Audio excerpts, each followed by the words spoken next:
only one event with two reactions. Iisa po ang pangyayari, pero may dalawang magkaibang tugon. Ano po yung iisang pangyayari? Si Jesus ay nagpalayas ng demonyo.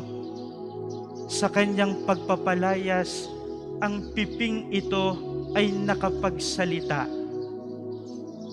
Iisa po ang kaganapan, iisa ang nangyari, pero dalawa ang magiging tugon.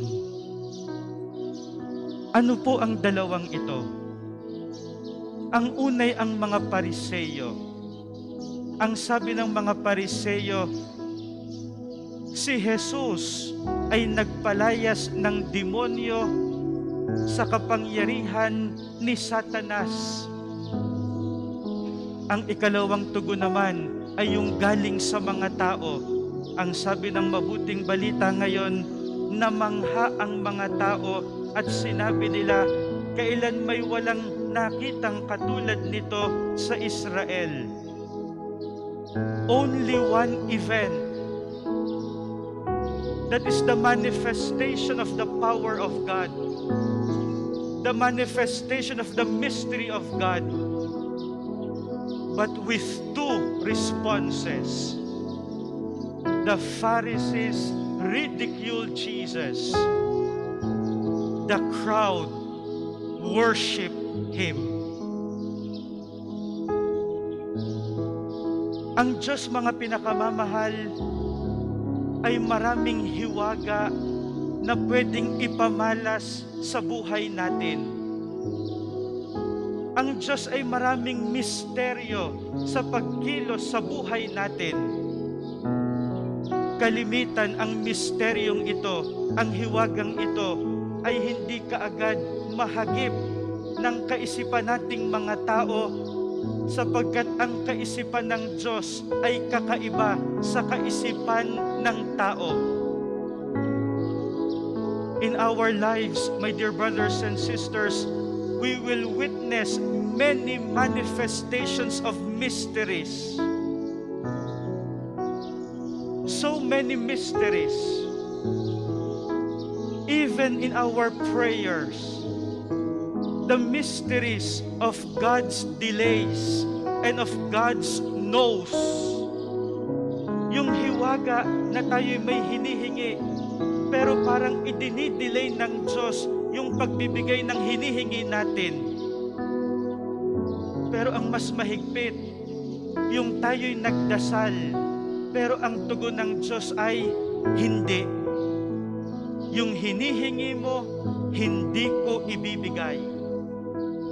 Yung gusto mo, parang sinasabi ng Diyos, yung gusto mo, hindi ko kalooban.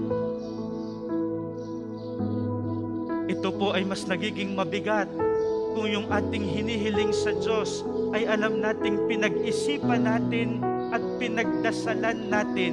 Panginoon, ako po'y nagdasal, ako po'y nagnilay, pinag-isipan ko pong mabuti, ito po ang gusto ko, ito po ang hinihiling ko. Pero ang magiging tugon ng Diyos, hindi. Iba ang gusto ko sa iyo. Iba ang gusto ko sa iyong pamilya. Iba ang gusto kong tahakin mo. Ito ang hiwaga ng Diyos sa buhay natin. Mga pinakamamahal, tingnan natin kung anong kaganapan sa buhay natin ang hindi natin ganap na maunawaan. Ito ang hiwaga ng Diyos sa atin. Ang tanong sa atin, mga pinakamamahal, anong tugon natin? Papaano tayo tutugon sa harap ng hiwaga ng Diyos sa buhay natin? Tayo ba ay tutulad sa mga Pariseyo? Kanilang nilait si Jesus. Ang kalooban nila ay naging matigas. Bakit? Sapagkat wala silang kababaan ng kalooban upang magpailalim sa kalooban ng Diyos. ang mga tao ay nagpailalim sa kanilang pagkamangha. Kaya si Jesus ay sinamba nila. Bakit? Sapagkat tinanggap nila ang kagustuhan ng Diyos sa diwa ng kababaan ng kalooban. If there are mysterious ways of God's working in us, humble yourself. Humble yourself.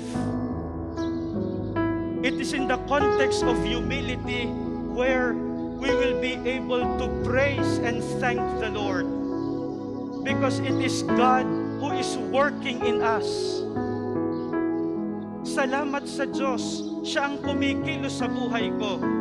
Kahit ang kalooban niya ay hiwaga para sa akin, salamat sa Diyos, siya ang kumikilos.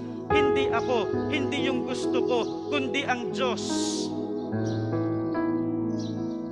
Ito ang banal na pamumuhay. Ito ang mabuti na buhay. Yung ang kalooban ng Diyos ang nagaganap, hindi yung aking kalooban, hindi yung gusto ko, kundi ang gusto ng Diyos. Yung gusto ng Diyos. Ang hiwaga, mga pinakamamahal, ang himala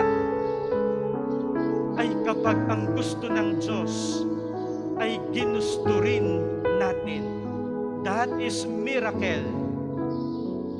If the will of God becomes our own will, that is miracle. Kapag iyong nalaman ang gusto ng Diyos, kapatid, huwag mo nang ipagpapalit kahit sa ano paman. Tayo pong lahat, mayroon po tayong kanya-kanyang bukasyon. Ako po ay tinawag ng Panginoon para maging pari at para makapangaral ng salita ng Diyos sa inyo. Ang karamihan sa inyo ay tinawag ng Diyos bilang ama, bilang ina, sa inyong pamilya upang kayo makapagtaguyod ng inyong mga anak. Ang iba tinatawag sa buhay ng relihiyoso at relihiyosa. Mayroon tayong kanya-kanyang bukasyon at lahat tayo ay nagiging manggagawa sa ubasan ng Panginoon. We are all workers in the vineyard of the Lord. Kaya ang sabi ng ikalawang bahagi ngayon ng mabuting balita, magdasal kayo upang mas marami pang maging manggagawa sa ubasan ng Diyos. Tayong lahat, sa ating pagsasabuhay ng ating bukasyon, binubuo natin ang kaharian ng Diyos. Kapatid, kapag nalaman mo ang kalooban ng Diyos sa iyo, magala ka, ipaglaban mo. Ipaglaban mo. Lahat po tayo, may kanya-kanya po tayong challenge and difficulties.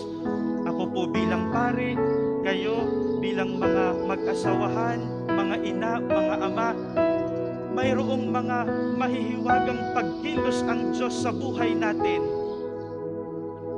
Pero hindi po ito dahilan para talikuran natin ang kagustuhan ng Diyos.